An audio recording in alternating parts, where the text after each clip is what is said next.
I really, it wasn't a dream of mine, actually. You know, when I first started playing baseball, I just wanted to play baseball and have fun and enjoy the game and, you know, make a living at it.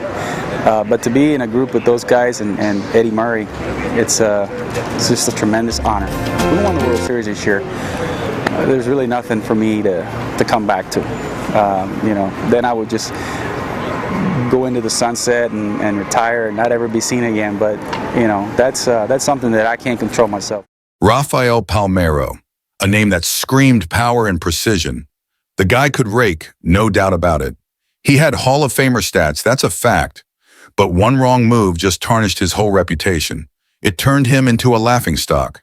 Did the home run king really hit a grand slam on truth? Or was it all just a well-played game of deception? Rafael Palmeiro, born September 24, 1964, in Havana, Cuba, is a name that echoes through baseball history. Can you believe this guy was just a kid in 1971 when he and his family made the big move to the States? Talk about a home run of a decision. Miami became his new stomping ground, and by the time 1982 rolled around, he was tearing it up at Miami-Jackson High. The New York Mets saw something special in him and took a swing with an 8th-round draft pick. But Palmeiro wasn't ready to don the orange and blue just yet. He said no thanks. Can you imagine turning down the Mets? It's like saying no to a free base. Rafael Palmeiro decides college ball is the next step after turning down the Mets. Smart play, right? He hooks up with Mississippi State and starts making waves under coach Ron Polk. By 1984, he's rewriting the record books. I mean, this guy's raking hitting for average, blasting homers, and driving in runs like nobody's business. He's the first dude ever to win the SEC Triple Crown. That's like hitting for the cycle, but for a whole season. And he wasn't alone. His teammate, Will Clark, was a beast too. They were known as Thunder and Lightning, but these two weren't exactly best buds. Their rivalry was the stuff legends are made of. Can you imagine that kind of tension in the dugout? It's like having Nolan Ryan and Robin Ventura as battery mates. Fast forward to June 11, 1985, and the Chicago Cubs come calling with the 22nd pick in the first round. This time, Palmeiro says, deal. They got him as compensation for losing Tim Stoddard. A pretty sweet consolation prize, if you ask me. Palmeiro was a freak of nature, right? Numbers don't lie. But then the whispers started. You know, those late-night radio show kind of whispers. So what kind of rumors are we talking about here? Career tarnishing kind. Make sure to like and subscribe, and now let's get back to the video. Suddenly, this clean-cut kid from Cuba was tangled up in a web of rumors about steroids. Jose Canseco even pointed a finger at him. So Jose Canseco, that wild card of baseball, dropped a bombshell in his 2005 book, Juiced. He accused Palmeiro of being a fellow steroid user, even claiming to have personally injected him. It was like a fastball right down the middle, a shocking allegation that rocked the baseball world. Palmeiro didn't back down. In a dramatic congressional hearing in 2005, he vehemently denied ever using steroids. Under oath, he wagged his finger and declared his innocence. It was a classic home run swing, a denial that echoed through the stadium of public opinion. But the story took a sinister turn. Just a few months later, Palmeiro tested positive for steroids. It was like striking out with the bases loaded. The image of his denial was replayed over and over, a haunting echo of a shattered reputation, lying under oath and getting caught red-handed. My name is Rafael Palmeiro, and I am a professional baseball player. Let me start by telling you this. I have never used steroids today. August 1st, 2005. That's when the hammer dropped. Major League Baseball slaps him with a 10-day suspension for testing positive for steroids. I mean, can you imagine the shockwaves through the league? It was like an earthquake hitting on opening day. People were freaking out. The Washington Post was calling the steroid he took serious. Later, we found out it was stanozolol. That's some hardcore stuff. Palmeiro was like, whoa, what? This is crazy. He said he never touched the stuff, ever.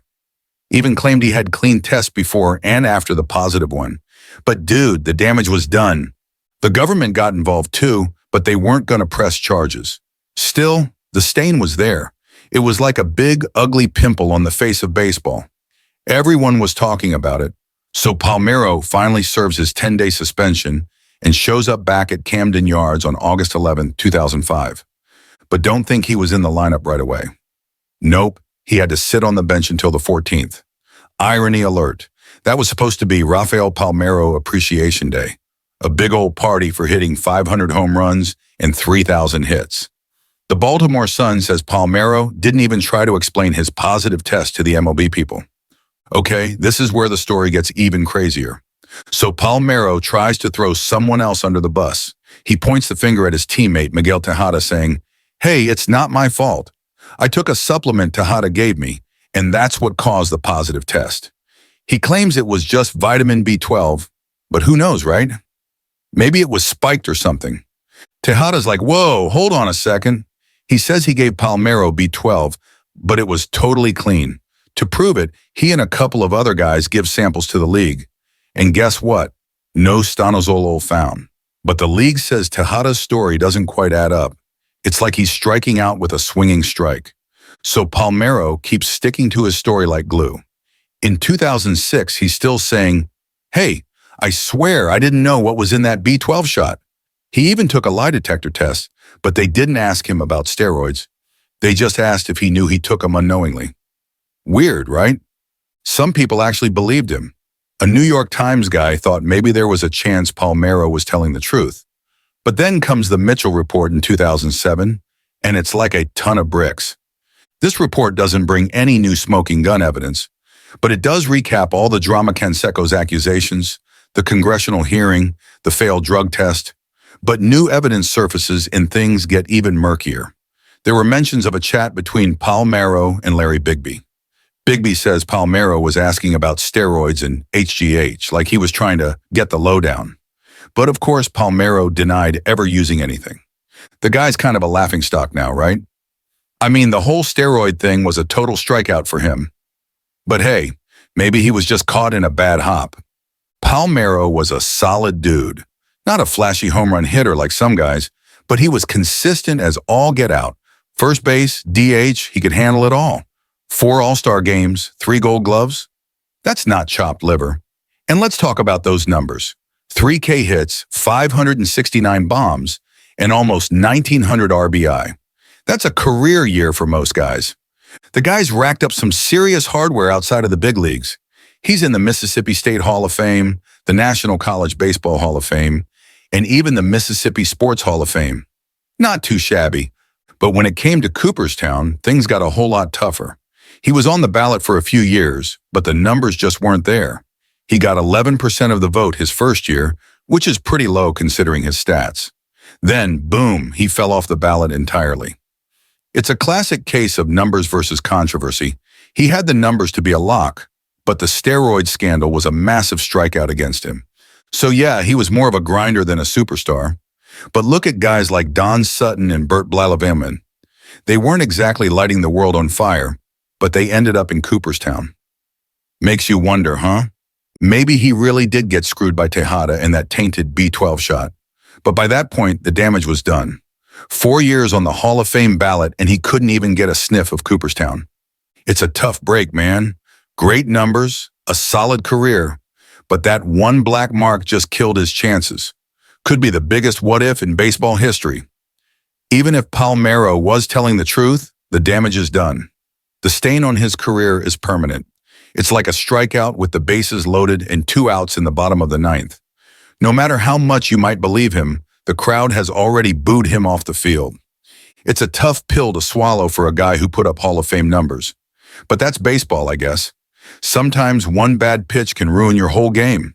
So in January 2018, out of nowhere, Palmeiro drops this bomb that he wants to play baseball again. The guy's like 53 at this point. It's like watching your grandpa try to join the high school basketball team. He ends up signing with the Cleburne Railroaders in May 2018. That's like playing in the minor leagues for old-timers. But hey, he actually hits a home run in May 2018. It's a small victory, but it's something. Fast forward to 2019, and he's back with the Railroaders, but his knee gives out. So that was the end of that. It's like trying to hit a curveball when you're already out of gas. The whole thing was pretty wild, but it definitely made for some good water cooler talk. Still, roids or not, Raffy could seriously hit.